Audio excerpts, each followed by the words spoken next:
तो इस वीडियो में हम बात करने वाले हैं हमारे नर्सिंग के फर्स्ट चैप्टर यानी कि fundamental of nursing. Fundamental of nursing में हम पढ़ेंगे कि नर्सिंग आई कहाँ से, कब आई, उसकी डेफिनेशन क्या है और फ्लोरेंस नाइटिंगेल ने क्या कंट्रीब्यूट किया था नर्सिंग में। तो हम स्टार्ट करते हैं। जो नर्सिंग है वो डिराइव्ड है लैटिन वर्ड से नर्टिक्स। उस नर्टिक्स का मतलब होता है नरिश। ओके, तो अब इसकी डेफिनेशन देखते हैं। तो डेफिनेशन क्या है? According to Virginia Henderson, the unique function of nurse is to assist the individual, sick or well, in the performance of those activities contributing to health or its recovery or to the peaceful death that he would perform undid if he had the necessary strength or knowledge। तो dates mean इसमें ये कहा जा रहा है कि जो Virginia Henderson थी उनके अकॉर्डिंग डिफिनीशन है ये नर्सिंग की। नर्सिंग जो है वो एक यूनिक फंक्शन है किसी भी नर्स का।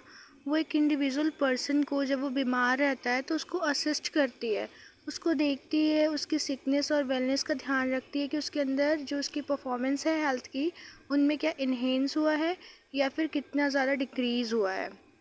और अगर वो एक पर्सन को अपना पूरा 100% दे करके उसके ठीक होने के लिए, उसके वेलनेस के लिए सपोर्ट करती है तो वो उसमें अपनी पूरी नेसेसरी स्ट्रेंथ और नॉलेज का यूज़ करती है।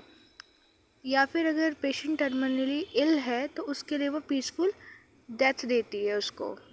ओके, तो अब हम देखेंगे कि फ्लोरेंस नाइटिंगेल जो थी उन्होंने क्या कंट्रीब्यूशन किया था हमारी नर्सिंग में। तो हम क्या देख रहे हैं? फ्लोरेंस नाइटिंगेल का कंट्रीब्यूशन देख रहे हैं नर्सिंग में।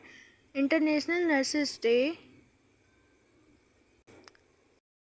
हम हमारे फ्लोरेंस नाइटिंगेल के बर्थडे के दिन सेलिब्रेट करते हैं। तो उनका बॉर्न डे या बर्थडे कब था? 12 मई 1820 इटली में उनका जन्म हुआ था। और उनकी डेथ कब हुई थी?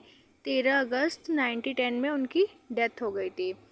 और जो हमारी फ्लोरेंस नाइटिंगेल थी उन्होंने सबसे पहले नर्सिंग का प्रोग्राम जो है वो स्टार्ट किया था, ऑर्गेनाइज़ किया था। कब? 1860 में।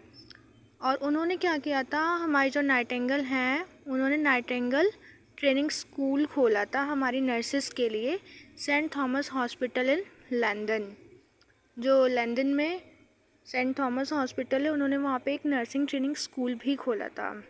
और सबसे बड़ी बात है कि हम उनको लेडी विथ लैम्प के नाम से जानते हैं। वो क्यों जानते हैं? क्योंकि उन्होंने एक वॉलंटियर की तरह क्रीमियन वॉर के टाइम पे जो कि 1853 में हुई थी उसमें उन्होंने जितने भी सोल्जर्स पार्टिसिपेट किए थे उनका उन्होंने ट्रीटमेंट किया था। और ट्रीटमेंट किया था जिसकी वजह से जो हमारे सोल्जर्स थे उन्होंने उनको एक नया नाम दिया, लेडी विथ लैम्प। वो करती क्या थी कि वो रात के टाइम पे निकलती थी लैम्प लेकर के और जितने भी सोल्जर्स थे उनको ढूंढती थी और वो जो उनको केयर प्रोवाइड करती थी, उनको ट्रीटमेंट देती थी, जिसकी वजह से उनको हमने निकनेम दिया था लेडी विथ लैम्प। और क्रीमियन वॉर के टाइम उन्होंने क्या किया था? एक वॉलंटियर की तरह काम किया था। Thank you so much. तो आगे हम बात करेंगे लाइमस्टोन ऑफ नर्सिंग कि क्या हुआ आगे नर्सिंग में, नर्सिंग कैसे इंडिया में आई, कैसे TNI आई। तो उसके लिए हमारे अगली वीडियो का वेट करें। थैंक यू सो मच, मिलते हैं जल्दी।